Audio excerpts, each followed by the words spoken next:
The day my pack tried to get rid of me was the same day the most dangerous man in the territory chose me instead. My name is Leah Hart. I was 22 years old, and in Grayfen Pack that meant I had already been left behind. In our world, everything started with the wolf. Your wolf determined your strength, your status, and your future. It decided who respected you, who feared you, and who wanted you. Without it, you were incomplete in a way people did not forgive. Most girls felt their wolf before they turned 18. Some felt it earlier, sometimes as young as 13 or 14.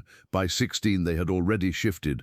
By 18 they were being watched, chosen, and matched. By 20 they had a place. At 22 I had nothing. No wolf, no instincts, no sign that anything inside me would ever awaken. At first people believed it would come later. They told my mother to be patient. They told me to wait. They said some wolves came slowly. Then the waiting turned into silence. Then the silence turned into distance. Then the distance turned into something colder. People stopped speaking to me directly. They spoke about me instead. She is still the same. There is nothing there. What kind of woman does not have a wolf? Grayfen cannot carry her forever. I heard all of it. I learned early not to react, because reacting only gave people something else to talk about. My father died when I was 13. A mining collapse that everyone knew could have been prevented if the supports had been checked properly. No one admitted that. They simply buried him and moved on. My mother did not move on. She worked every day, taking whatever labor she could find. Cleaning, carrying, mending, anything that paid enough to keep us fed. I worked beside her as soon as I was old enough. I carried grain sacks until my shoulders burned. I organized supply records for the storehouse. I learned how to count inventory faster than most of the men who were paid twice as much as I was. I made myself useful. I made myself necessary. But usefulness did not change how people saw me, because usefulness was not power, and in Grayfen, only power mattered. By the time I turned 20, people stopped pretending I would find a place. They started asking a different question. What should be done with me? The answer came sooner than I expected. The day Alpha Gideon called the full assembly, I knew something was wrong before I even stepped into the hall. Too many people were already there. Too quiet, too focused. The moment I entered, conversations stopped, not gradually, immediately. That kind of silence only happened when you were the reason for it. I walked forward slowly, aware of every eye on me. My mother stood near the front. When she saw me, her expression tightened slightly. She already knew. That told me everything. Alpha Gideon stood at the center, tall and rigid, his presence filling the room without effort. He had ruled Grayfen long enough that no one questioned him openly. Grayfen will participate in the midwinter claiming, he announced. The hall reacted with interest. That was expected. The claiming was where futures were decided. It was where alliances formed and where people secured their place. Then Gideon looked directly at me. Leah Hart will be presented under open consideration. The room went completely still. My chest tightened, but I did not look away. Open consideration did not mean opportunity. It meant exposure. It meant standing in front of strangers and being evaluated like something with no value. My mother stepped forward immediately. "You mean to sell her?" Her voice did not shake. That was the only thing that kept me steady. Gideon did not deny it. "She has no wolf, no mate, and no standing," he said. "Grayfen cannot continue to carry dead weight." The words hit harder than anything I had experienced before. Dead weight, not useless, not unfortunate. Dead weight, something that needed to be removed. The room stayed silent. No one defended me. No one objected, because to them it made sense. I stepped forward slowly, forcing my voice to stay controlled. "Then release me," I said. "I will leave on my own." For a moment, something shifted in the room. People had not expected me to speak. Gideon smiled faintly. "No," he said, "you will go to the claiming." That was when I understood. This was not a discussion. This was a decision already made. I looked at him carefully, memorizing the way he stood there like I did not matter. "I will remember this," I said. My voice was quiet, but it carried. That time people reacted, not loudly, but enough, because they heard something different in it. Not fear, not desperation, something else. I turned and walked out of the hall without waiting for permission. Behind me, the silence broke into whispers. I did not stop. I did not look back, because in that moment, one thing became clear. Grayfen had already decided I had no place there, and for the first time in my life, I decided I would not beg them to stay. The road to Blackwater Ridge took 2 days in winter weather, and every mile felt like I was being carried farther away from the only life I had ever known, and closer to something I could not control. Grayfen sent a small delegation to the midwinter claiming 2 guards, 3 young men from respectable families, 4 girls the pack considered worth presenting, and me. No one said it directly, but I knew the difference between us. The others had been prepared for this trip like it was an honor. Their dresses had been fitted, their boots were new, their mothers had packed ribbons, scented oils, and small silver combs as if beauty alone could shape a future.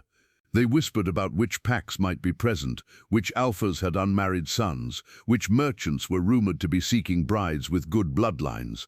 No one whispered to me. I rode in the back wagon with the women, wrapped in a heavy brown cloak my mother had repaired twice at the shoulder. The wind slipped through every weak seam in the canvas cover. Frost gathered at the corners by dawn and never fully melted. The wheels struck frozen ruts hard enough to rattle my spine. Across from me, Nora Pike spent most of the first day talking about what kind of household she would accept if she chose not to remain in Grayfen. Nora was Alpha Gideon's niece, 19 years old, golden-haired, polished, and very aware of her own beauty. She had the kind of confidence that came from being wanted early and often. People listened when she spoke because they expected her life to matter. Mine had taught me a different habit. I listened because it was safer. By midday on the first day, the road narrowed into pine country. The trees grew taller, darker, and closer together. Snow lay hard between the trunks. The air smelled like sap, wet leather, and the smoke from the lead cart's torch basket. One of the girls, Miri, leaned toward Nora and said, "Do you think the Lycan court will really attend this year?" Nora smoothed a crease from her glove. "They always send officials." "No," Miri said. "I mean him." Everyone knew who she meant. Nora smiled slightly. "That is what people are saying." Another girl, Alara, lowered her voice. "My cousin said he only appears when something important is wrong." "That sounds like a story people tell because they enjoy frightening themselves," Nora replied. I said nothing, but I listened harder. The Lycan King was the sort of figure people shaped into legend when they lacked real access to the truth. In Grayfen, I had heard every version. A ruthless king, a fair king, a cold king, a dangerous one. Some said he settled disputes with perfect logic. Others said he had no mercy for weakness and less patience for fools. The only detail every story agreed on was this: when he entered a room, everybody noticed. I did not know what any of that would mean to me. I only knew men with that kind of power did not usually change the fate of women like me. We stopped at dusk at a roadside posting inn near the northern pass. The men ate in the common room. The women were given a narrow sleeping loft above the stable wing where the air smelled of hay and frozen wool. I lay awake long after the others quieted, listening to the wind push against the shutters. My mother had pressed a brass pin into my hand before I left Grayfen. It had belonged to her mother, plain and old, with a small etched moon at the center. Not valuable, not fashionable, mine. I kept turning it over between my fingers in the dark, feeling the edge of the metal against my thumb. I should have been afraid.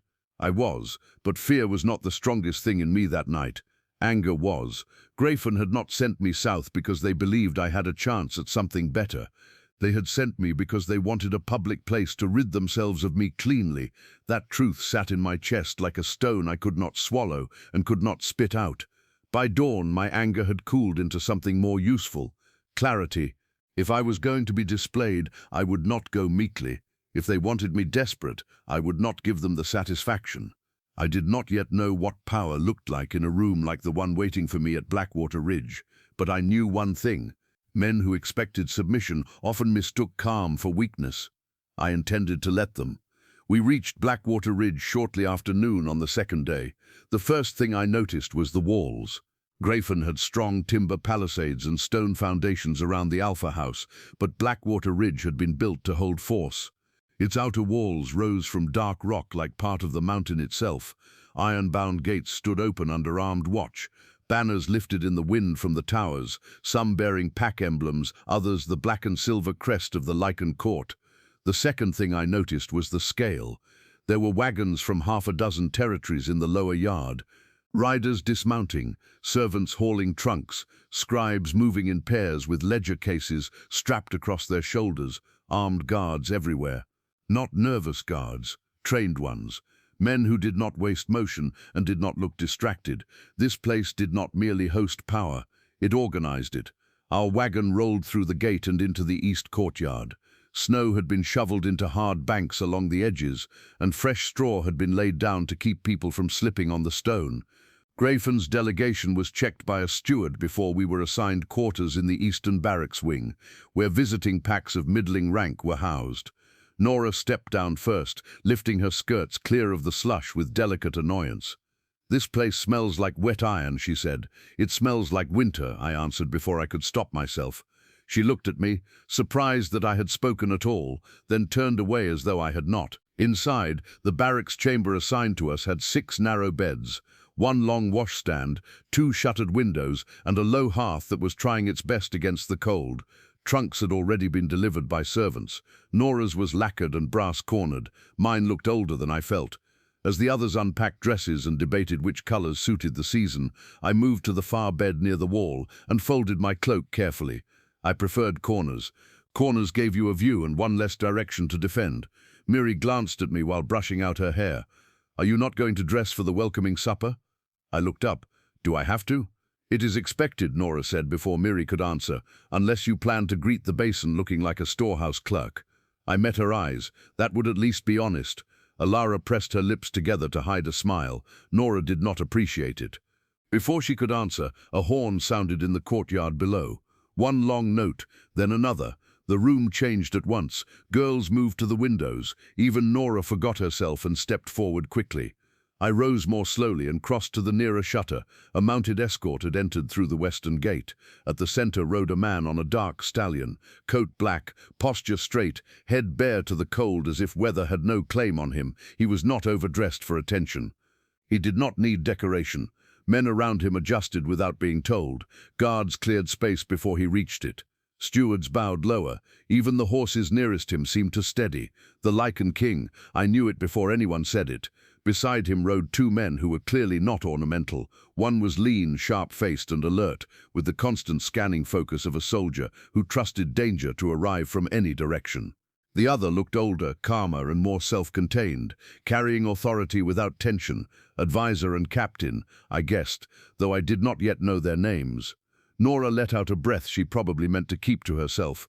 So the rumors were true. No one answered her. My gaze stayed on the man at the center. From that distance I could not make out every feature, but I could see enough. Broad shoulders, dark hair, stillness, not stiffness, control. The kind of control that made people imagine violence because they sensed how much was being held back. He dismounted in one clean motion and handed the reins off without looking at the groom.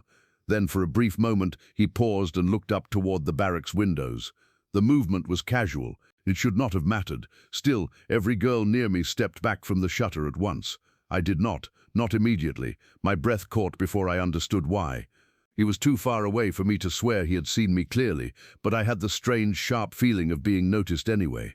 Not admired, not selected, simply marked as present. I stepped away from the window then, irritated with myself for caring. Nora turned from the shutter and smoothed her sleeves with forced composure. "Well," she said, "at least this year will not be dull." That was one way to put it. By evening, Blackwater Ridge was glowing with torchlight and full of noise. The welcoming supper took place in the East Hall, where delegations were sorted by status into long table lines under carved beams, blackened by years of smoke. Stewards carried platters of roast venison, root mash, dark bread, and mulled cider between benches crowded with pack representatives, traders, and lesser officials. Grafen's table had been placed midway down the hall, respectable enough to save face, not close enough to matter. I wore the dark green dress my mother and I had altered from an old winter garment that once belonged to her cousin. It was plain and high-necked, with no embroidery, but it fit me properly and made me feel less like I had been sent here to be handled. I braided my hair back simply and pinned my mother's brass moon at my collar, where no one would call it pretty enough to mock. Nora looked me over when I took my seat. "You almost look intentional," she said. "I usually am." Her jaw tightened. Small victories matter. The meal had barely begun when the hall shifted again. No herald announced him. No one needed to. Conversation lowered in waves as the Lycan King entered through the western doors with his 2 men and a pair of court stewards. He was closer now, and the details were harder to ignore. He looked to be around 30, perhaps a little older, with a face too controlled to call handsome in any soft way. Strong mouth, direct gaze, the kind of expression that did not invite guesses. He wore black wool over fitted dark leather, and the simplicity of it made everyone else's display look nervous. The lean soldier I had seen beside him earlier took a place slightly behind and to his right. The older advisor moved left, speaking briefly with a steward before taking his seat lower down the high table. The king's gaze moved over the room once, fast and exact. Then it moved on. I looked back at my plate. It should have ended there. It did not. Halfway through the meal, while Nora was busy laughing at something a merchant's son had said too loudly, a court steward stopped beside my bench. Leah Hart of Grayfen. Every conversation at my end of the table faltered. I looked up. Yes, you are requested in the West Gallery. Nora stared. Miri nearly dropped her spoon. By whom? I asked. The royal physician. That made even less sense than if he had said the Lady of Records. Gideon, seated farther up the table with Grayfen's men, turned sharply at the sound of my name. His face gave nothing away, but his eyes hardened. Go, he said. I rose because refusing in front of the whole hall would achieve nothing, and followed the steward out through a side corridor lined with cold stone and bracket lamps. The noise of the supper dimmed behind us until only our footsteps remained. The West Gallery opened into a quieter wing used for court administration. We passed 2 doors, turned once, and stopped outside a chamber where shelves lined the walls from floor to ceiling, packed with ledgers, rolled petitions, and wax-sealed records. Inside waited the older man I had seen riding beside the king. He looked up from a document as I entered.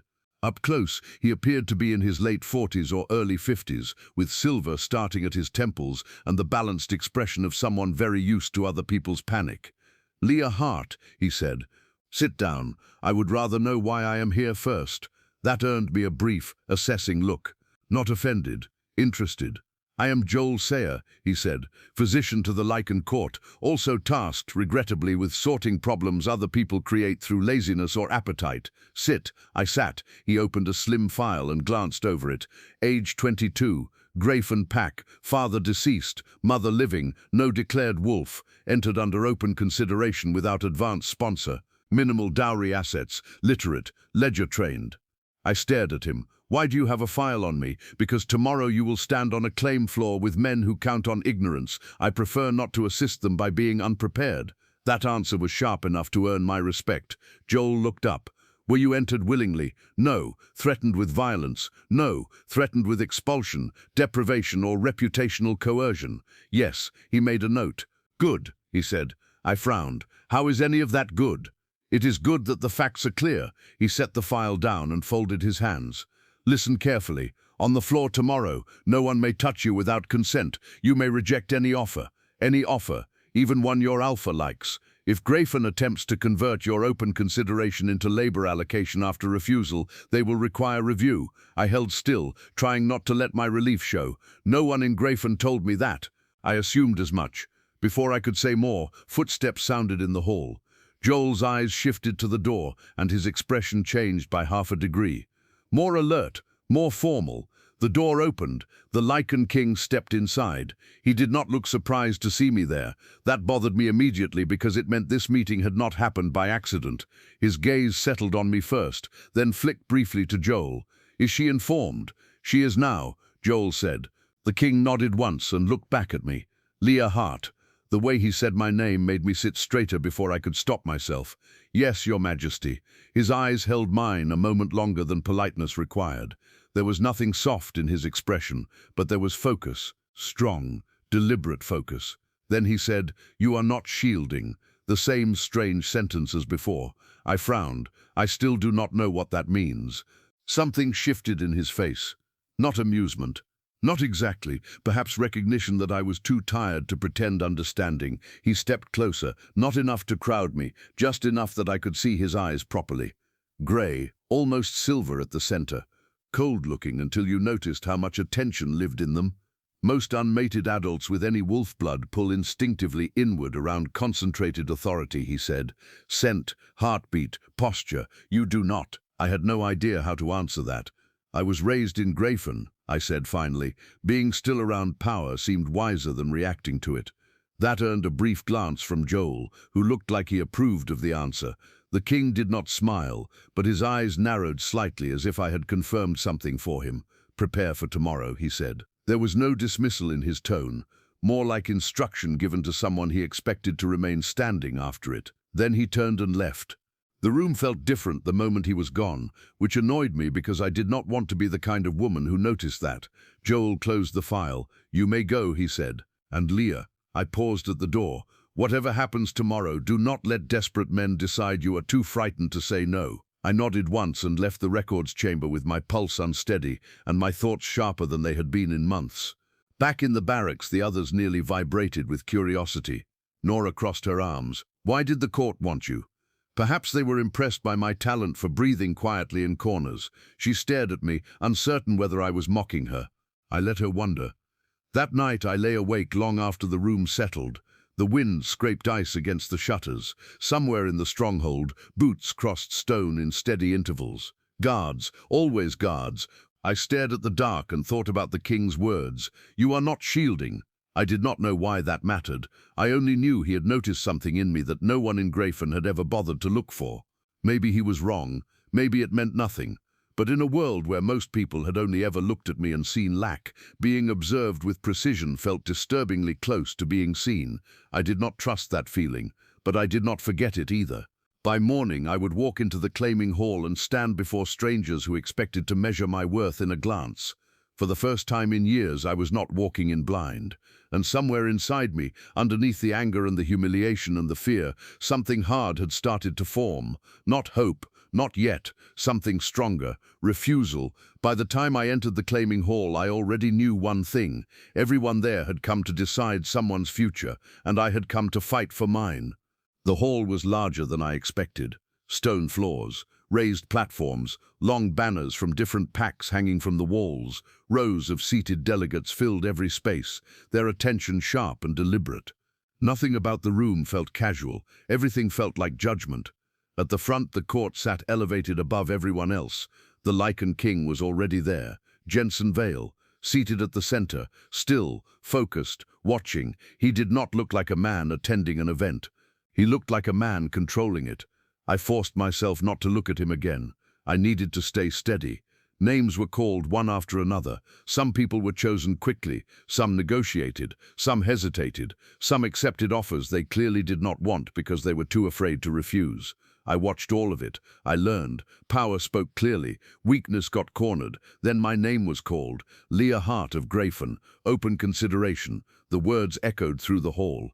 Every eye turned toward me. I walked forward alone. Each step felt louder than it should have. I stopped at the center mark. "State your standing." Leah Hart of Grayfen. "State your deficiency." The word hung in the air. Deficiency. That was how they saw me. I kept my voice steady. "I am Wolfless." The reaction spread instantly. Some leaned forward with interest. Some exchanged looks. Some smiled in ways that made my skin crawl. I did not look away. The first offer came quickly. A merchant with too much confidence and not enough discipline. "I require a household assistant," he said. "Basic duties. 12 silver a week. Too low, too vague, too controlled. I refuse." The second offer followed. A widower, older, measured, companion and caretaker, stable residence. That one sounded safer, but not free. I refuse. A third offer, less polite. A pack steward. Breeding evaluation contract, short term. The room shifted slightly at that. That was not opportunity. That was a trap. I refuse. The offers kept coming. Different words. Same intentions. Control. Ownership. Limitation. I rejected everyone. The hall started to change. Not louder, sharper, because now I was no longer weak. I was difficult, and men did not like difficult.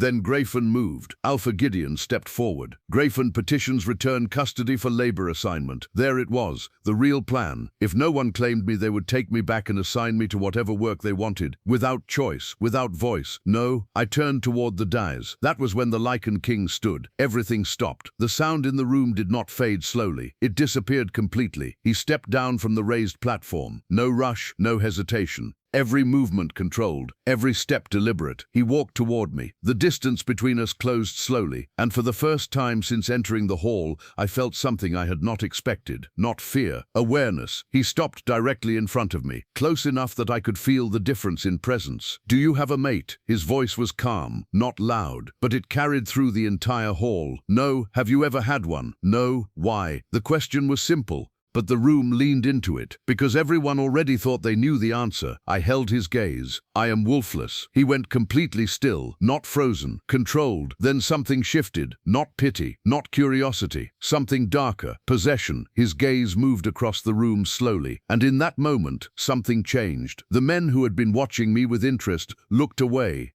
The ones who had leaned forward leaned back, because they understood something before it was spoken. Then he said it. "I claim her," he said, sharp and final, like a blade striking stone. The impact was immediate. Voices broke out. Shock, confusion, disbelief. Alpha Gideon stepped forward quickly. "Your Majesty, that is unnecessary. She has no value to—" "Stop." One word. Everything froze. The king did not raise his voice. He did not need to.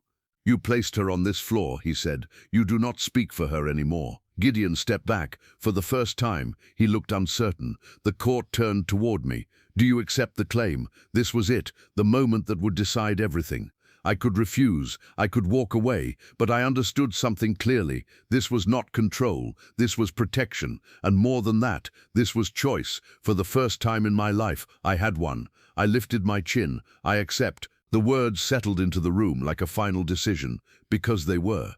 The Lycan King extended his hand, not forceful, not commanding, waiting. I looked at it for a second, then I placed my hand in his. His grip was firm, steady, certain, and in that moment, everything changed. I was no longer the girl no one wanted. I was the woman the most powerful man in the territory had chosen, and every single person in that room knew it. The moment I stepped out of the claiming hall beside the Lycan King, I felt it. Not just the silence, not just the stares. Power. It followed him like something alive. People moved out of his way before he reached them.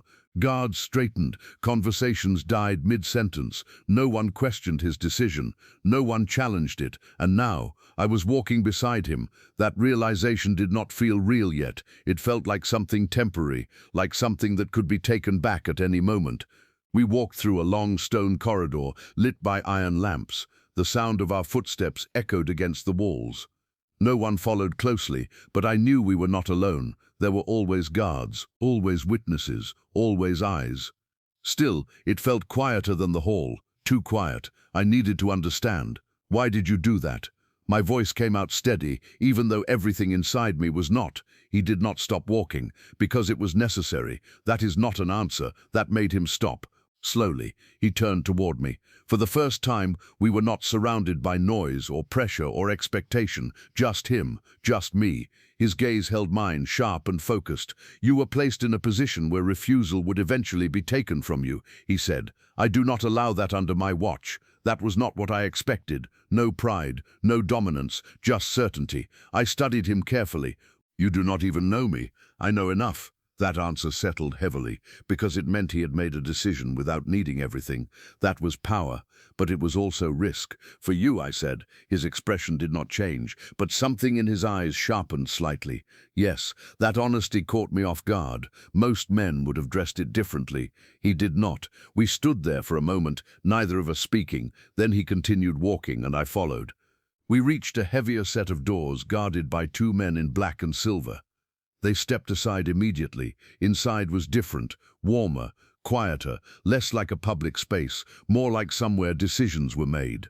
"This is the West Wing," he said. "You will stay here." The room we entered was not extravagant, but it was far from simple. A large bed, a writing table, a fireplace already lit, thick curtains blocking the cold from the windows. It felt that word mattered more than comfort. "You will not be disturbed here," he added. I stepped further inside slowly, taking in the space. This was not temporary shelter. This was placement. I turned back toward him. "What happens now?" "Now you decide what you want."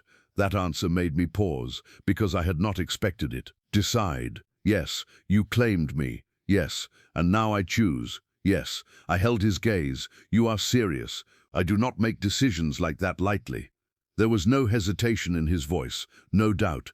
That unsettled me more than pressure would have, because pressure I understood. Choice was unfamiliar. What if I decide to leave? The question hung in the air. He did not react immediately. When he spoke, his voice was calm. Then you leave. No argument, no resistance, just fact. That told me more about him than anything else so far. I crossed my arms slowly, thinking, you expect me to believe that? I expect you to test it if you doubt it. That almost made me smile. Almost. Silence settled between us again. But it was different now, less tense, more deliberate. I walked toward the window and pulled the curtain slightly aside. Snow was falling again, soft and steady, covering the courtyard below in a quiet layer of white. A few hours ago, I had stood in a hall where men tried to bargain over me. Now I stood here, untouched, unclaimed by anyone except the man who had stopped them all. You changed everything in one moment, I said quietly. No, he replied. Your situation changed. You did not. That made me turn back toward him. You think I am the same person who walked into that hall? Yes. Why? Because you refused when it mattered. The answer was immediate, certain. That mattered more than anything else he had said. I took a breath slowly. I did not refuse because I was strong. Then why? Because I was done being afraid. He watched me carefully. That same focused attention, like he was learning something. Then he nodded once. That is strength. The words settled in a way I did not expect. Not praise, recognition. That was different. A knock came at the door. One of the guards stepped in briefly. Your Majesty, your next council meeting is ready. He did not look away from me. I will come shortly. The guard nodded and left. He turned back to me. You should rest. I am not tired. You will be. That almost sounded like experience. I exhaled slowly. One more question. He waited. When you asked if I had a mate, I hesitated for a fraction of a second, then continued. Why did that matter to you? That was the first time he paused. Not long, but enough. When he answered, his voice was lower. Because if you had one, I would not have claimed you. That was expected. But it was not complete. And if I did not, his eyes held mine, then no one else would. The meaning behind that was clear, not just protection, possession, but not forced, chosen. That difference mattered, more than I wanted it to. He turned to leave, then stopped at the door. You are under my protection now, he said. No one will touch you unless you allow it. Then he left. The door closed behind him, and the room fell silent again. I stood there for a long moment, letting everything settle. A few hours ago, I had been a burden. Now, I was something else. Something no one had expected. I walked back to the bed slowly and sat down. For the first time in years, I did not feel like I was waiting for something to go wrong. Instead, I felt something unfamiliar, possibility, and I did not know yet if that was more dangerous than anything I had faced before. The pain started without warning. One moment I was standing by the window, watching the snow settle quietly over the courtyard. The next, something inside me twisted, sharp, deep, wrong. I gripped the edge of the table as the sensation spread through my chest. It was not like anything I had ever felt before. Not sickness, not injury. This was something else, something alive. My breath shortened. The room tilted slightly. I took a step forward, trying to steady myself. It did not work. The pain intensified, pressing outward from inside me like something was trying to break through. I dropped to my knees. A sound escaped me before I could stop it. Not a scream, not a cry. Something lower, raw. The door opened immediately. He moved faster than I expected. The Lycan King reared me before I hit the ground completely. His hands steadied me without hesitation. What is happening? His voice was controlled, but I could hear the tension beneath it. I do not know. That was the truth. I did not understand what was happening to my own body. The pressure built rapidly. Every breath felt heavier, every second stretched. Then more footsteps. Joel Sayer entered quickly, carrying a medical case, his expression already focused. He stopped the moment he saw me. Everything in his posture changed. Move, he said sharply.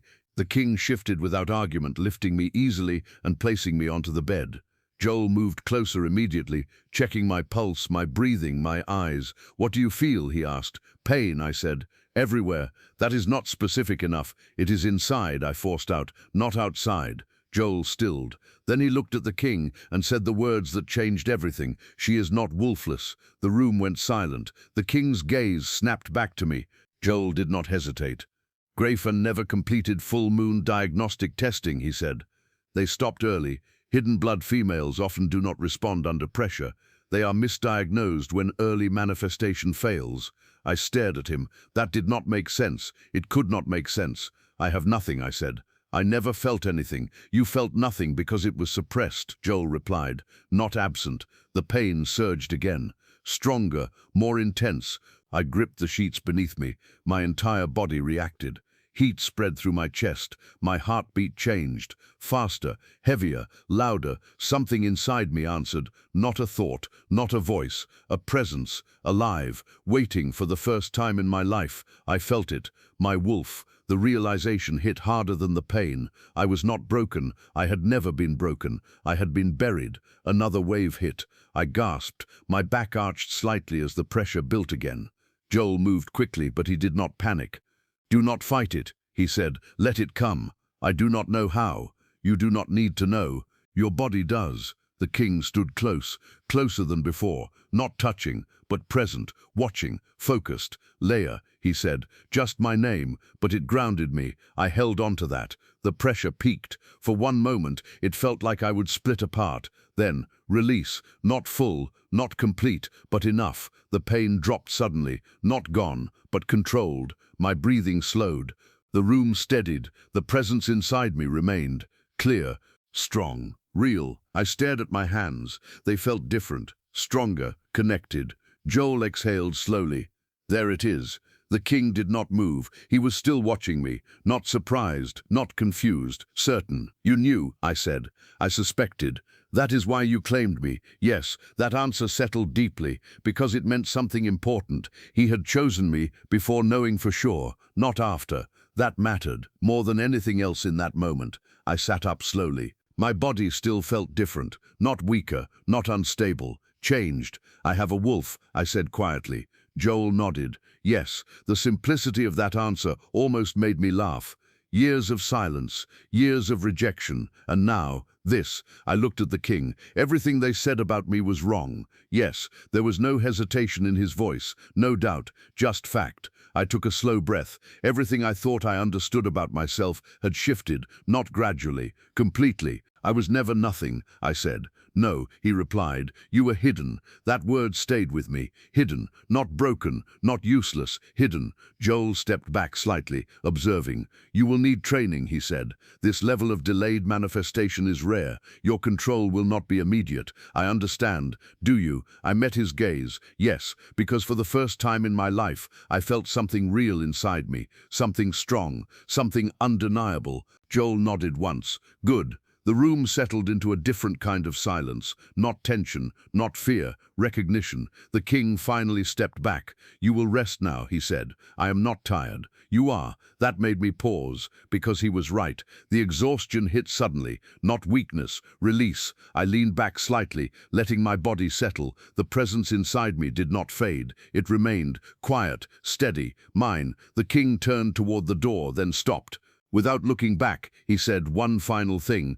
I did not claim you because you were weak. I watched him carefully.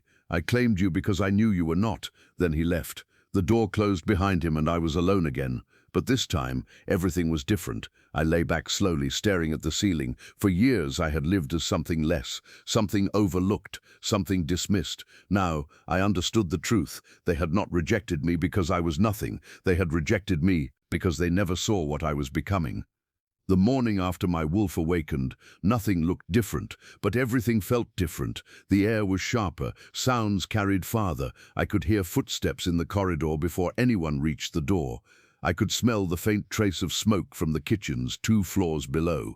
For years I had lived in silence inside my own body. Now everything was loud, not overwhelming, alive. I stood by the window, watching the courtyard below as the first light of morning broke across Blackwater Ridge. Snow had settled overnight, covering the ground in a smooth, untouched layer. Guards moved across it in steady patterns, their boots leaving clear paths behind them. I followed their movements without thinking, tracking, understanding. That was new. Before I would have simply watched. Now I read everything. A knock came at the door. Enter.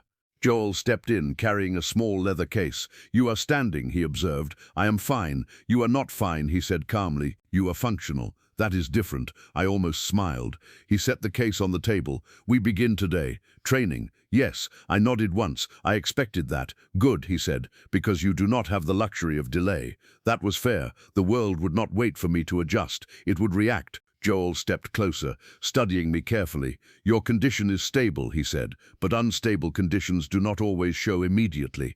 You will experience heightened senses, unpredictable emotional responses, and possible shifts in control under pressure."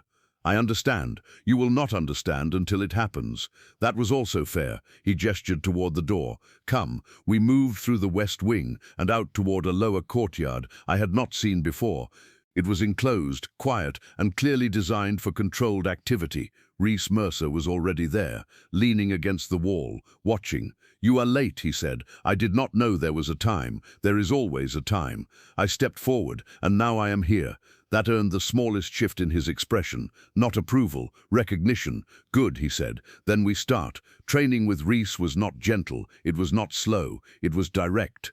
"Balance," he said, circling me. "You are relying on your human instincts. That will fail you. I have only had those until now. Then you adapt faster." He moved suddenly, too fast. I barely reacted in time. He stopped short, but the message was clear. "You hesitate," he said. "I am learning." "Then learn faster."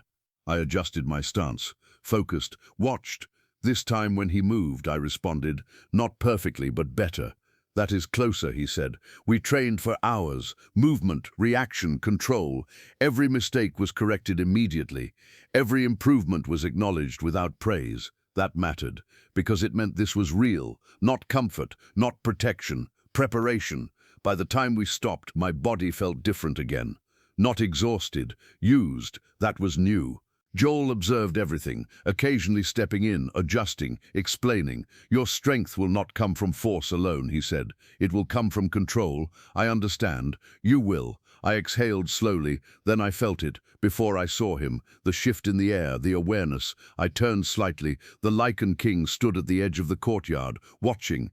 He had been there long enough to see everything. That mattered. I straightened slightly, not out of fear, out of awareness. He stepped forward. Reese moved aside without being told. That said everything. "How does she perform?" the king asked. "Better than expected," Reese said. "Still raw." I expected that. His gaze moved to me, not assessing, not questioning, seeing. "You adapt quickly," he said. "I have had to." That answer held more than one meaning. He understood both. "Continue," he said. He did not stay, but the fact that he had come at all stayed with me. Training continued the next day, and the next. Each time I improved, each time I felt more complete. But something else began to change too, the way people looked at me. Before I had been ignored, now I was watched, not with pity, with attention, and sometimes with calculation. That became clear the day Kellen Ward arrived. The announcement spread quickly. A powerful alpha, wealthy, influential, interested in forming alliances. That was what people said. But when I saw the way he looked at me across the hall that evening, I understood the truth. He was interested in me, not as a person, as an opportunity. Dinner that night was quieter than usual, tense, control-led. Kellen Ward sat across from the king, relaxed in a way that suggested confidence, too much confidence. "I have heard interesting things," he said. No one responded. His gaze shifted. "To me, that hidden strength often reveals itself in unexpected ways." The meaning was clear. He was testing boundaries. The king did not react immediately. That was worse, because it meant he was choosing when to respond. Kellen continued. "A woman of that kind of potential should not remain unconsidered." There it was, open, direct, claiming interest. The king set down his knife slowly. The movement was controlled, but the air changed instantly. Heavy, dangerous. "Her future is not open for discussion," he said. No raised voice, no aggression, just certainty. Kellen smiled slightly. "Of course, I only mean, you mean to test what belongs to me." Silence, complete. Kellen did not respond immediately. For the first time, he measured his words. That is not my intention. It is. The king's gaze did not move, and in that moment, everything became clear. This was not just protection anymore. This was something else, something deeper, and everyone in that room understood it. Kellen leaned back slightly. Conversation moved on, but the message had already been delivered. Clearly, finally, no one would mistake it again. Later that night, I stood alone in the corridor outside the West Wing, thinking. Everything had changed so quickly. My past, my identity, my future, and now, him. The way he looked at me, the way he protected me, the way he made it clear I was not available to anyone else. I heard footsteps behind me, steady, familiar. I did not turn immediately. I already knew who it was. I heard his footsteps before he spoke. Steady, controlled, familiar. I did not turn immediately. I needed a moment, because everything inside me had already started to shift, and I needed to understand it before I faced him again. "You are avoiding me." His voice came from behind me, calm, direct. I turned slowly. "I am thinking. That is not the same thing." "No," I said, "but it is necessary." He stepped closer, not too close, not forcing anything, just enough to be present. The corridor was quiet. The torches along the wall cast steady light, leaving no shadows deep enough to hide in. That felt intentional. "Say what you are thinking," he said. I held his gaze. "You changed everything for me." Yes. No hesitation, no denial. That made it harder to continue. "I was nothing in Grayfen." No. That answer was immediate, firm. I narrowed my eyes slightly. "That is not how they saw me. That is because they were wrong. That settled something in me, but not everything. You claimed me in front of everyone," I continued. "You protected me. You gave me a place here." "Yes. And now," I said carefully, "you are making it clear to everyone that I belong to you." This time, he did not answer immediately. That mattered, because it meant he was choosing his words. "Is that what you think this is?" he asked. I did not look away. "I think that is what it looks like." "That is not the same thing." "Then explain it." Silence stretched between us for a moment. Then he stepped closer, not enough to overwhelm, but enough that I felt the shift. "I claimed you because I would not allow anyone else to take that choice from you," he said. "That part I understood. I kept you here," he continued, "because every day since then letting you go has made less sense. That was new." I felt my chest tighten slightly. "And the way you look at me now," I said quietly, "that was the real question." He did not look away. "Is not the same as it was before." "No," he said. The honesty in that answer made everything sharper. "Then what is it?" This time he did not answer with distance. He stepped fully into my space, not forcing, not trapping, just there. "Now," he said, his voice lower but steady, "it is a choice I have not made lightly." My breath slowed. "Explain it clearly." His eyes held mine completely. "I did not act because you needed protection," he said. "I acted because I could not stand watching you be treated like something disposable." That hit deeper than I expected. "And now," he continued, "I do not step back because I do not want to." The words settled heavily. No confusion, no softness, clear, direct, real. "You are the most controlled man I have ever met," I said. "Yes, and this is what you want." Yes, no hesitation, none. That mattered, because it meant everything he was saying had already been decided. Not impulsive, not temporary, certain. I took a breath slowly. I am not the same person I was in that hall. I know. I am not staying because I need protection. I know. His voice did not change. No disappointment, no pressure. That gave me space, real space. I stepped closer, clashing the distance myself. I am staying because I choose to. That was the truth. Not survival, not fear. Choice. That was the difference. Something shifted in his expression. Subtle, but real. "Say it clearly," he said. That surprised me, but I understood why. He wanted certainty, not assumption. "I choose you," I said. The moment the words left my mouth, everything settled. No doubt, no hesitation, just truth. He moved then, not rushed, not hesitant. He closed the distance between us completely. His hand lifted slowly, giving me time to stop him if I wanted. I did not. His fingers brushed lightly against my jaw, steady and controlled. That small contact sent a clear signal, not ownership, not force, connection. "You understand what that means," he said. "Yes." "Say it." "I am not yours because you claimed me," I said. "I am with you because I chose to be." That was the difference. That was everything. His eyes held mine for one more second, then he kissed me. Not rushed, not aggressive, controlled at first, then deeper, certain. Like everything else about him, I felt it clearly. This was not something he questioned. This was something he had already decided. And now, so had I. When he pulled back, the silence between us was no longer uncertain. It was settled. Later, in the court, he made it official. No hesitation, no negotiation. I will take her as my bonded consort. The room reacted, but it did not matter, because this time I was not standing there as someone being chosen. I stood beside him, by my own decision. Not as a burden, not as something unwanted, not as someone discarded, but as someone seen, someone valued, someone chosen, and more importantly, someone who chose back. If you were in my place, would you trust a Lycan King who claimed you in front of everyone? Or would you walk away before power, like that changed you completely? Tell me in the comments, and if you want more stories where the rejected become the most powerful, follow this channel and stay for the next one.